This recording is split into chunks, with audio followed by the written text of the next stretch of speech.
ಅಲ್ಲೇ ನಾವು ಕಲ್ಲಿನ ರಥ ಅವೆಲ್ಲ ನೋಡಿ ಜೂಮ್.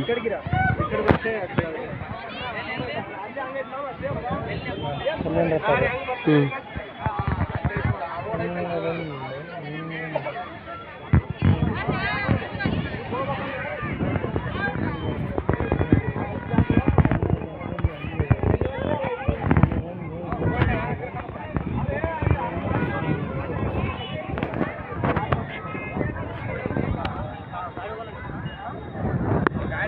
ನೋಡಿ ಸೂಪರ್ ಕಾಣುತ್ತಲ್ಲ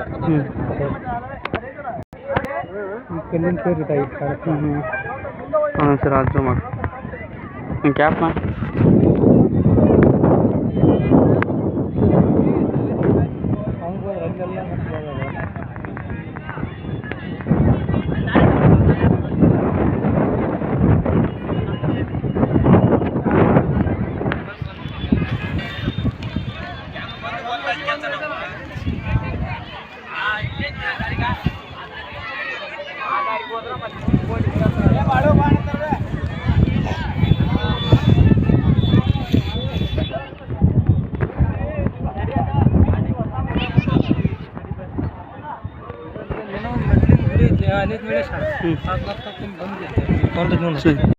ಇದು ಕಲ್ಲಿನ ರೀತಿ ಅಂತ ಅಂಗಡಿ ಇರ್ತೀವಿ ನೋಡಿ.